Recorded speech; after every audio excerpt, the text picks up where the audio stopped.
Section 13.3, Arc length and curvature. Our arc length for our vector functions is defined pretty much the same way as we did for parametric equations. Notice that it's just the square root of each of the derivatives squared. And that should make sense because we can write our vector functions in terms of parametric equations where each of the components is x, y, and z. So the cool thing though is that we have vector notation, so we can write this a lot more compactly as just the length of the derivative and then the integral of that. So let's do an example.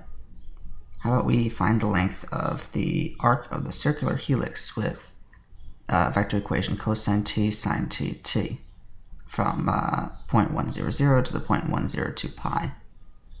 So first we should probably get the derivative because we will need to find the length of that. So the derivative is just minus sine t because we're taking the derivative of cosine, and then cosine t, and then derivative of t is just 1, so just k. So let's get the length for that now.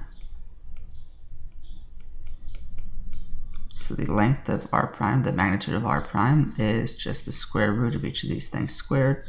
So that's the square root of minus sine t squared, no I, and the square root of cosine squared, and 1. So when we square, we lose the minus, so we just get sine squared plus cosine squared. So that's just 1, so 1 plus 1 is 2, so this is just the square root of 2. Then we have the 0.100, and we also know that that kth component is t. So that means that the last component must be t. So 0 must be t. So that tells us what t is for each of our points. Similarly, 0.102 pi tells us that t must be 2 pi. So now we know what to integrate from. Our length will have to be the integral from 0 to 2 pi of the length of the derivative, and that's just the integral from 0 to 2 pi of square root of 2. And that's just b minus a is 2 pi minus 0, so it's just that times rad 2, so we could write that as 2 rad 2 times pi. If we were to draw this, let's see if I can do that, do some axes.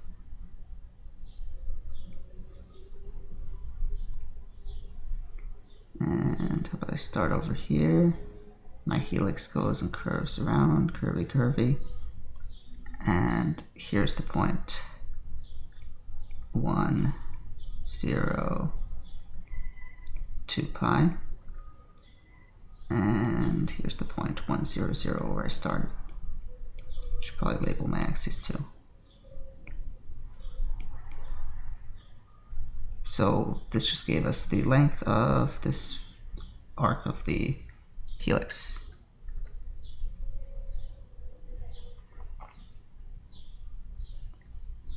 By the way, a single curve C can be represented by more than one vector function. For instance, our twisted cubic that we graphed using Grapher before could also be represented by a totally different looking vector function. Turns out that these functions actually give you the same curve when you trace them out. If I plug in, for example, the endpoints, let's say 1 and 2, then notice I get 1, 1 squared, 1 cubed, so that's just 1, 1, 1. If I plug in 0 for u into this, I also get 1, 1, 1. If I plug in 2, I get 2, 2 squared, 2 cubed, and if I plug in ln 2, ln cancels with e, and I get 2, 2 squared, 2 cubed. And you could check that even for the points in between, when you actually plot them, you're going to get the same curve traced out. So we say that these equations are different parameterizations of the curve. And it can be shown that our arc length equation is independent of the parameterization that is used. It's actually not that hard, because notice that this would just be a substitution. Let t equals e to the u, or e to the u equals t, if you like. And remember that when we integrate, we have our substitution rule, and it has no effect on the value of the integral in the end.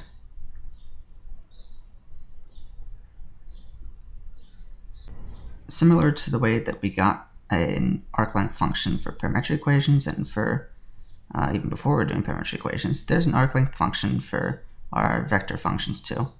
All you do is let one of the endpoints be a variable instead of a constant, and then you get a function of that where you plug in some variable for that endpoint, and you get the arc length up until that point. So you just have to be careful that your curve is traversed exactly once as t increases from a to b. And one thing that we do notation-wise is that we can differentiate both sides here. So we differentiate the arc length function, which is an integral. Fundamental theorem of calculus says that the derivative of the integral will end up just being the original function, evaluated at that endpoint. So we get that ds dt is equal to r prime of t. So that means that another way that you could have written that integral over here, instead of writing r prime of t dt, you could have just written ds, just by multiplying by dt. If a curve is already given in terms of parameter t, and s is the arc length function, s of t, then it's sometimes possible to solve, very often for us, because we're going to manufacture the examples that way, to be able to solve for t as a function of s, where t equals t of s.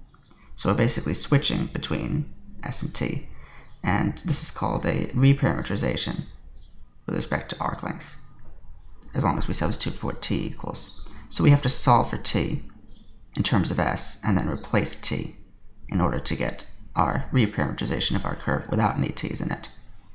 And you might be asking, well, what's the point of that if it's just tracing out the same curve anyway? Well, imagine t is, like, say, time. So then you plug in any time value that tells you where you are in the curve. But let's say instead of time being useful for your particular context, arc length is much more useful. Then you could say, okay, I want to know what point we're at, let's say 4 feet along our curve. You would just plug in 4 feet, because your curve would now be not in terms of time, but in terms of arc length. So having different parameters can be very helpful. How about we reparameterize our helix? It's originally just in terms of t, which could be time or whatever else, but let's do it in terms of arc length. So first, we should probably figure out what this point 1, 0, 0 means in terms of t, because that's where we're going to have to start. So 1, 0, 0. Oh, well, that's easy, because we're at a helix, where again, the last component is t, so that means that 0 must be t. Alright, let's get ds dt now.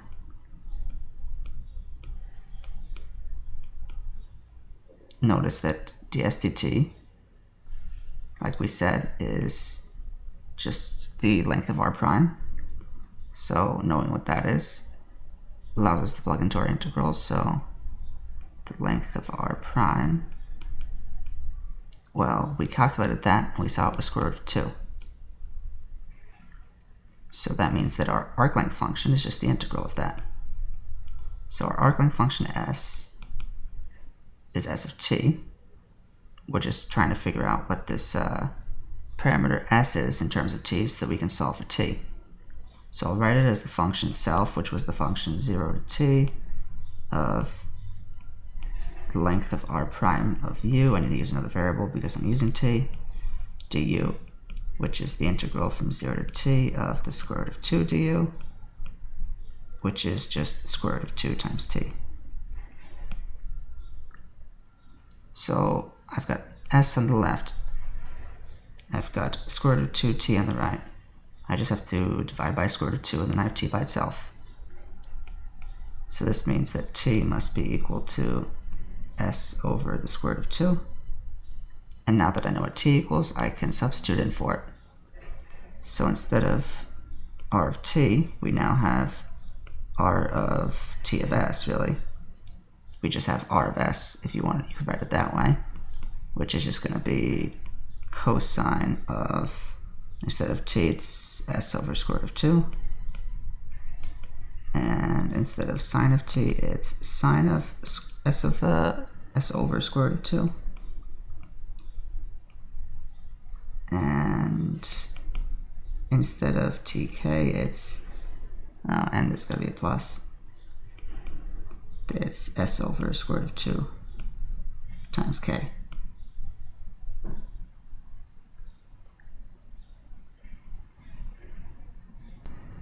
The curvature of a curve C at a given point is a measure of how quickly the curve changes direction at that point.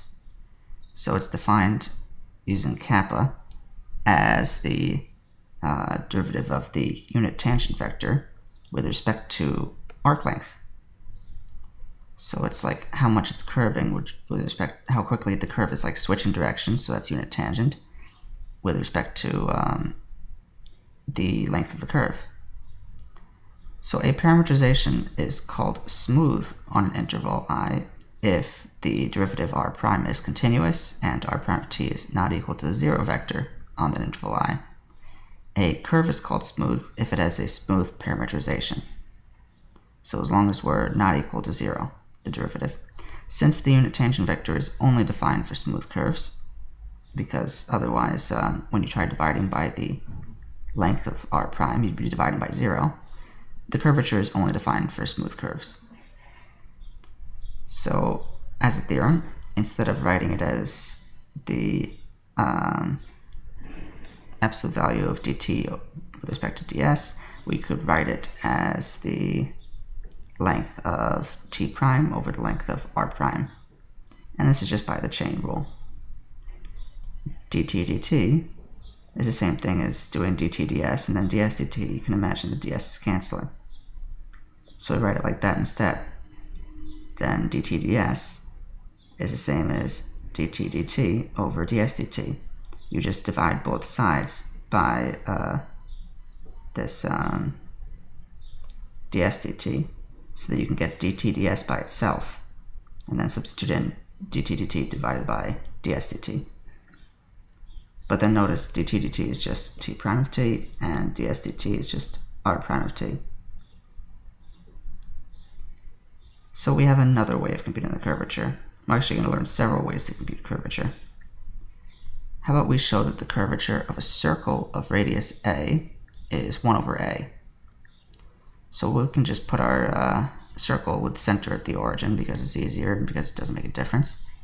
So we'll just parameterize that circle by saying that it's a times the cosine of t, and that's our ith component, and a sine t is our jth component because x equals a cosine t and y equals a sine t is the parameterization of a circle.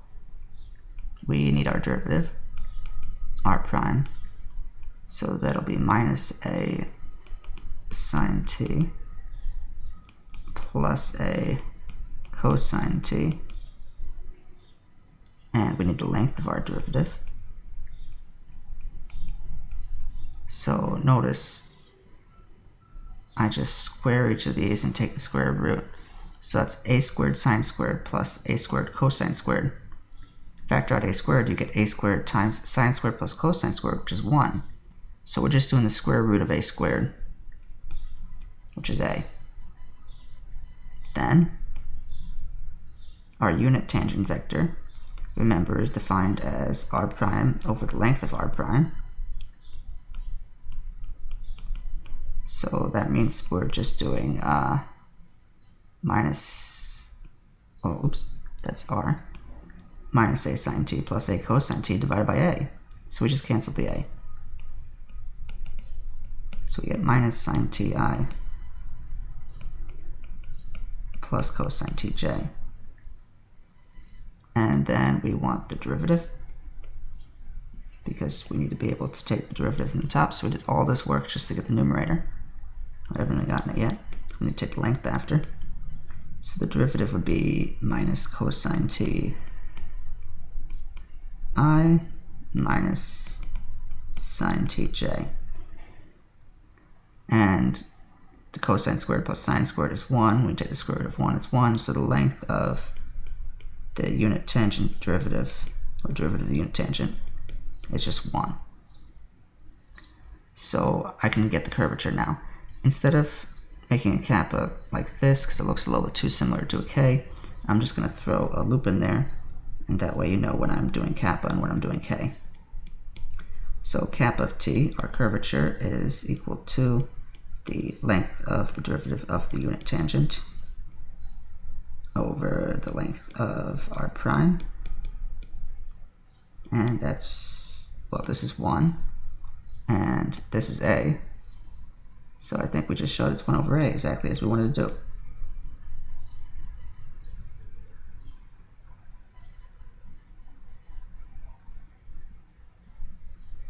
The curvature of a curve given by a vector function r can also be written as a cross product. If you don't like computing the unit tangent and you like computing cross products instead, then you can compute the cross product of r prime with the second derivative. So depending on the context of your problem, sometimes it can be more useful to use the other equation, sometimes it can be more useful to use this one. Very often it'll actually be more useful to do this one, surprisingly, because sometimes getting the unit tangent and getting the length can be kind of tricky with square roots and whatnot. You also have to divide by the length of the derivative cubed. So let's prove this mess. Remember that our unit tangent is r prime over its length, and r prime is ds dt, as we just said above. So that means that we have r prime equal to the length of r prime times the unit tangent. We just multiply both sides by that. So that must be ds dt times the unit tangent. Taking the second derivative, we then use the product rule. So that's the second derivative of this guy times the unit tangent, and then this guy times the derivative of unit tangent. So now we have the second derivative in terms of unit tangent. So remember, the cross product of any vector with itself is 0. So that means that when we take the cross product of r prime with r double prime, we're taking the cross product of ds dt times the unit tangent crossed with this thing that we just calculated up here, and we can distribute our cross product across addition.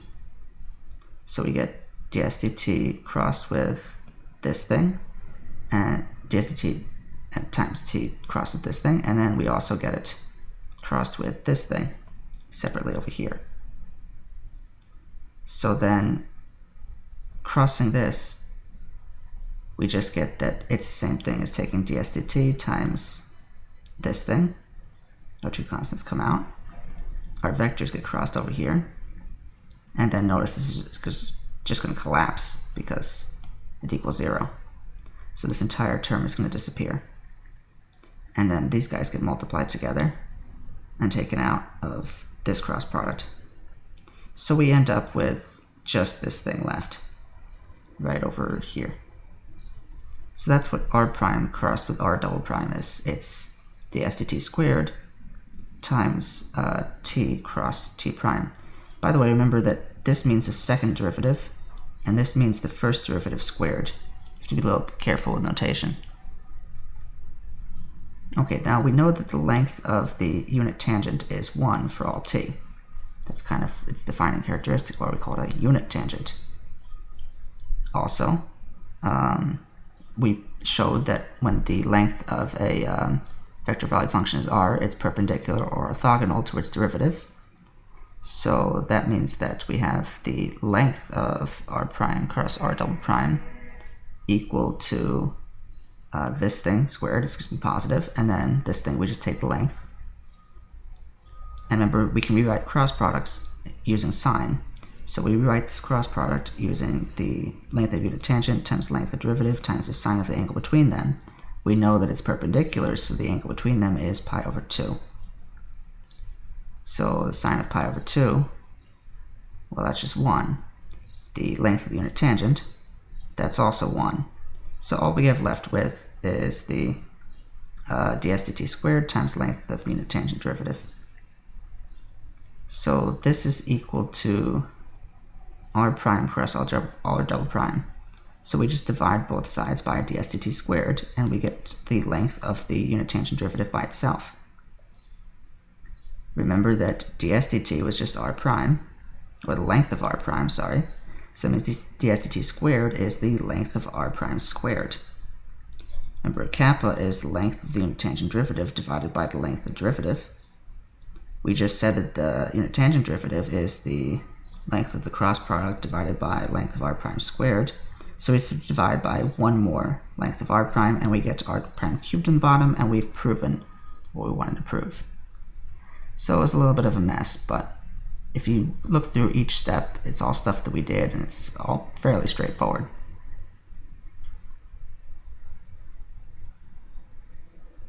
Let's do an example by finding the curvature of the twisted cubic. We'll do it at a general point and at the origin.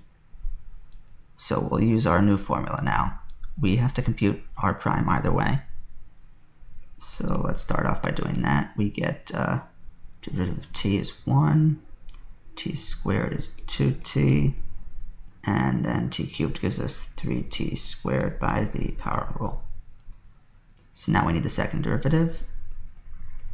Because we're going to cross it, notice it's easier to take the second derivative than it is to get the unit tangent in this case, so it's just 0 to 6t. And then we need the length of the derivative, so that's just the square root of 1 plus 4t squared plus 9t to the fourth. Okay, now we need to take cross product, because we have our denominator mostly taken care of, but we need our numerator. So we'll do the cross product of r prime with r double prime. Now that we know what they are, we plug in I, j, and k into our matrix, and we plug in 1, 2t, and 3t squared for r prime, and we plug in 0, 2, and 6t for our double prime. Then we take the determinant. So for I, that's 12t squared minus 6t squared is just 6t squared.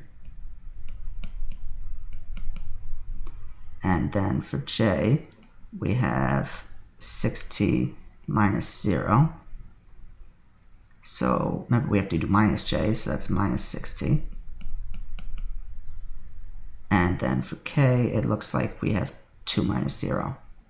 So that's just 2. Then we need the length. So we'll get the length of this thing.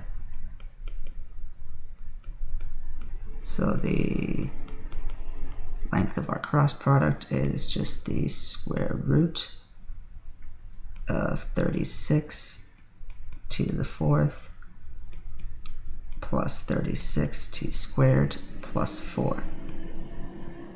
So that's just 2 times the square root of 9t to the fourth plus 9t squared plus 1. Just factor out 4, and then square root of 4 is 2. Alright, I think we can get kappa now. So our curvature kappa will be equal to this length of this cross product, r prime, r double prime, over the length of r prime cubed, and that's just 2 times the square root of 1 plus 9t squared plus 9t to the fourth. I'm just switching the order a little bit to put 1 first, divided by 1 plus 4t squared plus 9t to the fourth to the 3 over 2, because that's what r prime was.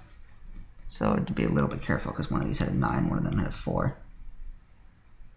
And we also wanted to get the curvature at a point, so we want the point 0, 0, 0. Notice that t is our first component, so that means t must be 0 at 0, 0, 0. So we have t equals 0, so that's what we'll plug in to get the curvature there. So kappa of 0 is what we want. So plugging in 0 kills off all of this, and it kills off all of this, so we just have square root of 1 times 2 over 1. So that's just 2.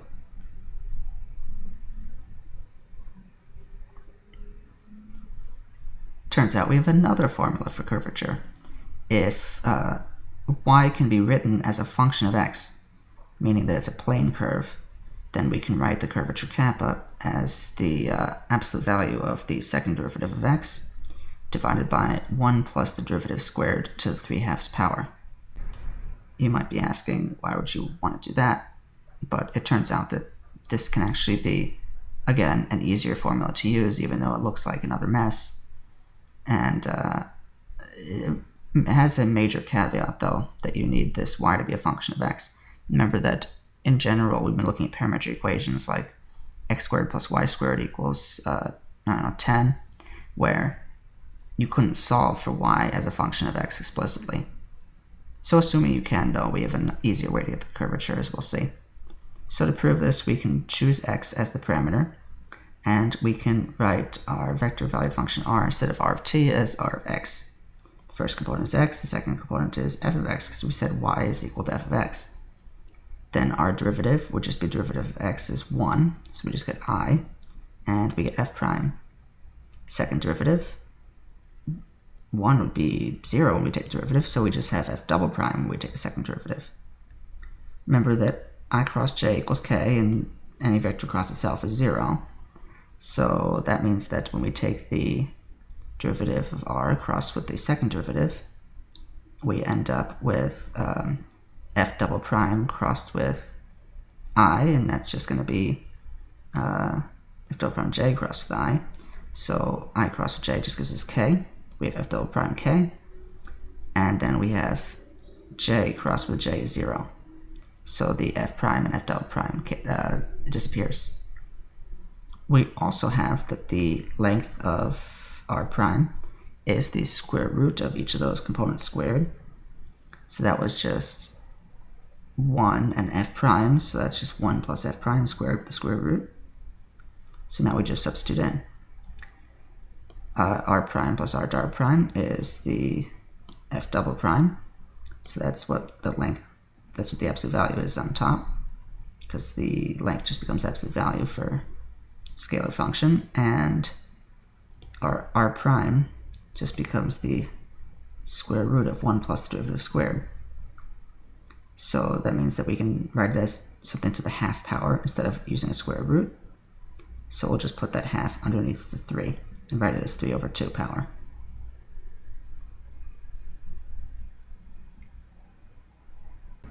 So how about we find the curvature of a parabola? So you can see we're going to do this pretty quick. We've got y prime equals 2x, y double prime equals 2. Kappa is just the length of, or the absolute value of y double prime over 1 plus y prime squared to the 3 over 2. So that's just 2 over 1 plus 4x squared to the 3 over 2. Notice we got kappa almost instantly. We didn't have to take cross product, we didn't have to do a unit tangent, we have to take the derivative of that. So even though that formula looked pretty horrible, it's really quick to use when you have a plane curve. Of course, major caveat, you gotta have that y equals function. Anywho, we're supposed to do this at a couple points, so notice at the point 0, 0, that's when x is 0, so we're looking at kappa of 0, and plugging in 0, we get this disappears, we just have 2 over 1 is 2. And then we want kappa of 1, because that's our next x value. So that would be 2 over 5 to the 3/2. And you can use a calculator to estimate that as about 0.18. Lastly, we need kappa of 2 for 0.24, so that's 2 over 17 to the 3 halves, which is about 0.03. I want to try drawing this view though, so you can see what it means to have a curvature. So here's x, here's y, and we need our parabola. So this is y equals x squared. So let's say, I don't know, here's about 1, and here's about -1. And how about I put in my curvature? So for the curvature, notice that the most it can possibly be is 2, because you're dividing by 1 plus 4x squared, and that's going to be some positive number bigger than 1, greater than or equal to 1. So you're going to keep making 2 smaller as you increase x in either the positive or negative direction. So it should look something like this.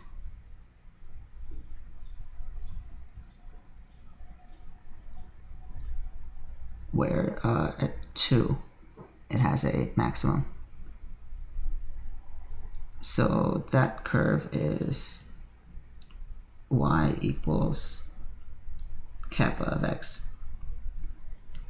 Notice that this kind of makes sense because our curve is the least curvy when kappa is closest to 0, which is the farther out we go. But then it curves a lot when it hits that vertex over there. So our curvature is very high. Our curvature hits a maximum when our function is the most curvy. And then our function becomes less and less curvy as time goes on, as it levels out. So kappa gets smaller and smaller.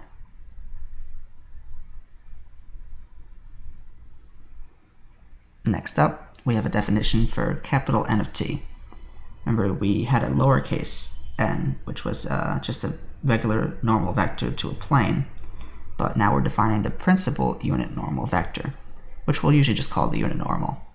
And we'll define that to be the derivative of the unit tangent divided by the length of the unit tangent. So notice that in order to compute this thing, you'd have to compute the derivative of r divided by the length of the derivative, then you'd have to take the derivative of that and then divide by the length again, the new length.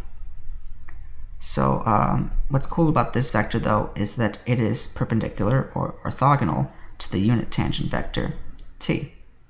So then we have the vector b to complete this, like 3 different perpendicular vectors, where b would be the cross product of t and n. Because remember, the cross product gives you another perpendicular vector. So the cross product is called the binormal vector. Oh, by the way, notice that the length of t prime is, the length of t is just 1. The length of n is just 1. N is t prime divided by its length, so it makes sense that n and t should be perpendicular, because our theorem says that if you have a vector function of length 1, then it's perpendicular to its derivative. And then b is perpendicular because by definition it's the cross product. So we have 3 different vectors that we can construct using derivatives that are all perpendicular to each other. As an example, let's find the unit normal and binormal vectors for the circular helix. So even though they're fairly easy to define, they're not the easiest things in the world to calculate. The unit tangent alone takes kind of forever because you have to take all these derivatives and lengths. Then you've got to take derivatives and lengths again to get the normal, the unit normal, and then you've got to take a cross product to get the binormal. So first let's start by taking the derivative. So that's minus sine ti plus cosine tj plus k. And then we need the length. So the length is just square root of 2. Alright, then we need this unit tangent. It's just r prime over its length. It's nice that we keep using the circular helix so I didn't have to go and do much calculating over there. So I'll divide by this square root of 2, so that means it's 1 over square root of 2 times minus sine t I plus cosine tj plus k. So now I want the derivative of that. So the derivative t prime is 1 over rad 2 times minus cosine. And that's our ith component, and then minus sine is our jth component. Notice taking the derivative of 1 is just 0, so we don't even have any k. Then the length of our unit tangent is 1 over square root of 2, because cosine squared and sine squared is 1. Okay, so now we have enough, we can get our unit normal. So our unit normal vector will be equal to our derivative of our unit tangent divided by the length of the unit tangent, which is minus cosine minus sine, and that's minus cosine minus sine 0 if I were to use vector notation. By the way, this kind of tells you that because this component is 0 and these guys are minus cosine and minus sine, that this unit normal is perpendicular to the helix. Is well, of course you know it's perpendicular, but it's horizontal when it's rolling around the helix and it points inward. So this picture is actually a little bit useful. If you actually imagine this as the helix curling around, then the unit normal is pointing inwards towards the z-axis, and it's horizontal at each point of the curve. But we're still supposed to calculate a binormal, so let's do that. So b of t is our cross product, t cross n, and that's 1 over the square root of 2 times the determinant. So we got I, j, and k, and we've got minus sine t, cosine t, 1, and minus cosine t, minus sine t, 0. So we cross those together, and for I, notice we have 0 minus sine t, so that's minus sine t, so that's just going to be sine t. And I still have my rad 2, so I kept that. And then for j, again, the 0 will cancel with that, so I just have minus cosine t, but then another minus because it's j, so that's minus cosine t. And then for k, I get sine squared minus cosine squared minus cosine squared is plus cosine squared, which is 1. So that's our binormal.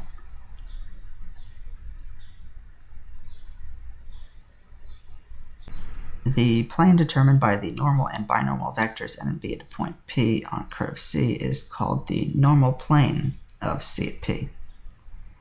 So we take our unit normal, we take our binormal, we make a plane out of those two vectors, and we call it the normal plane. So it's all lines that are perpendicular to the unit tangent vector. The plane determined by the vectors t and n, if you use t instead of b basically, is called the osculating plane of C at P, which means it's the kissing plane, just touches the curve. It's the plane that comes closest to containing the part of the curve near P. Then we have a definition for the circle that lies in the oscillating plane of C at P. It has the same tangent as C at P, and it lies on the concave side of C, which is toward the direction which n points the unit normal. It has radius rho equals 1 over kappa, so it's the reciprocal of the curvature, and it's called the oscillating circle or circle of curvature. So it's the circle that best describes how C behaves near P. It shares the same tangent, normal, and curvature P. Let's do a couple examples of this. How about we find equations of the normal plane and oscillating plane of the helix that we just looked at. And we'll do it at the point 0, 1 pi over 2. Okay, well, what's good over here is, remember, the helix has last component t, so that means that pi over 2 is t. So let's get that out of the way. We know t is pi over 2. So let's get the derivative now, r prime, which we'll need for everything else. So r prime is minus sine t, cosine t 1, as we saw.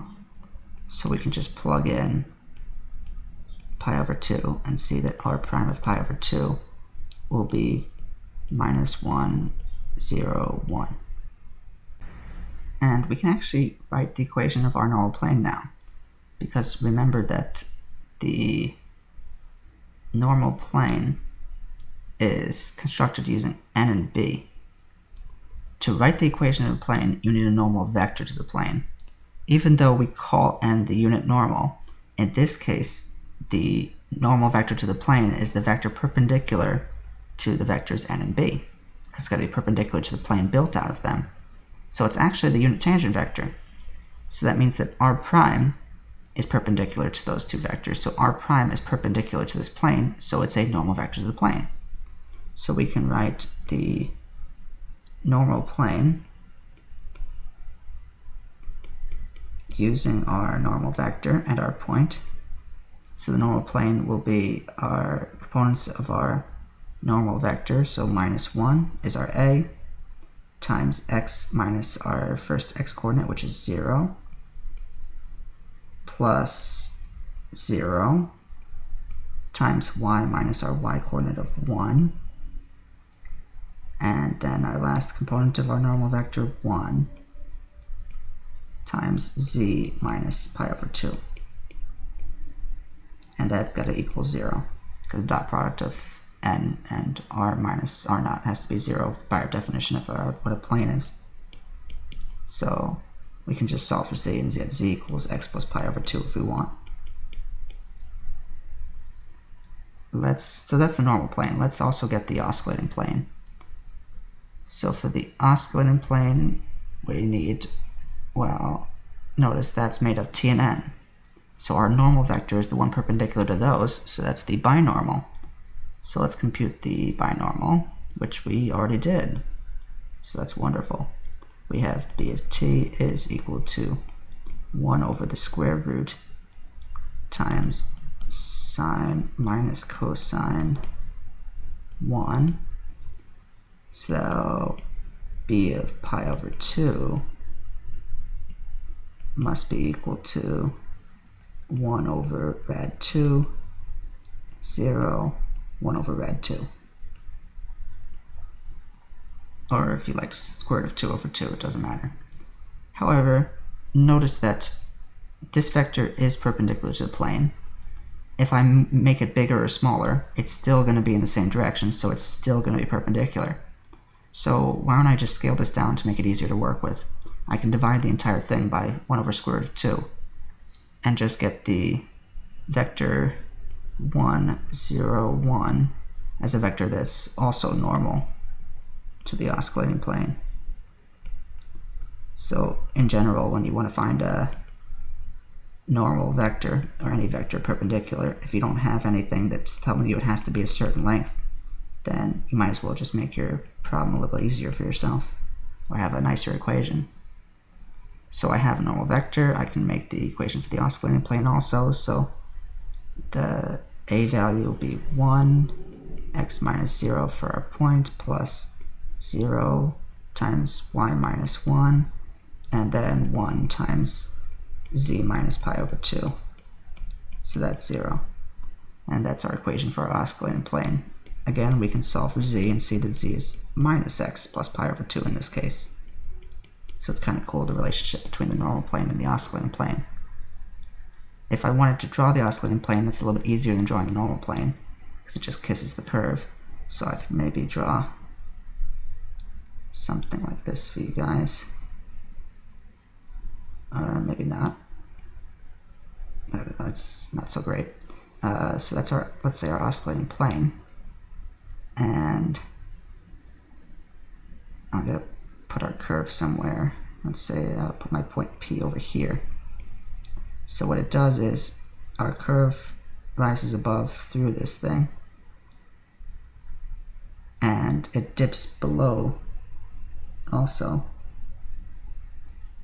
for a helix, something like that.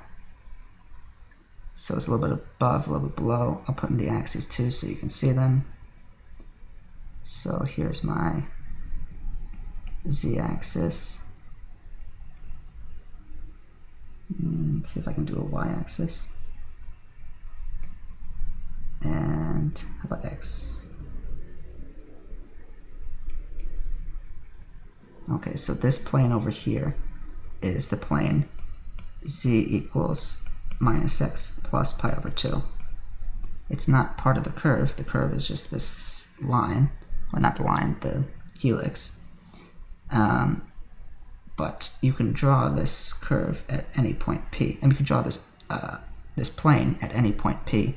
It'll always just like kiss the curve underneath like that. Then the normal plane is a plane that slices through kind of like vertically perpendicular to it. Not so easy for me to draw, but like you can imagine it slicing through at P perpendicular to this plane, and it just like cuts down through.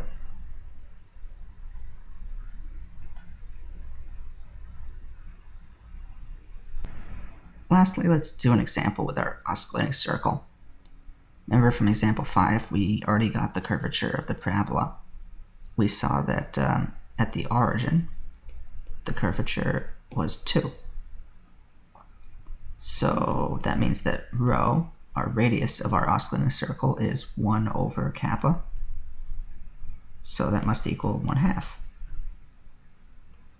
Then this is our radius. We're at the origin, which is 0, 0, so that means that our circle is sitting right above, because it's in the inside of the parabola. So that means that we just have to go up 1/2 for our center. So our center must be at 0, 1/2. So that means we can come up with an equation, x squared plus y minus 1/2 squared equals 1/4. And we could even write this using parametric equations as x equals 1/2 cosine t, y equals 1/2 plus 1/2 sine t, because of the translation and because of the radius. And we could even graph this, so let's do that. So here's x. We need a graph of our parabola. It did not come out good. Made it a little bit too big. So,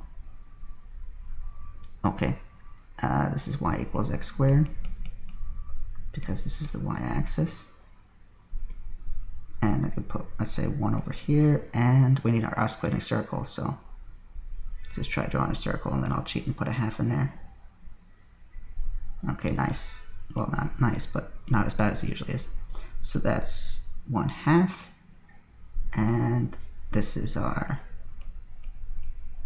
oscillating circle.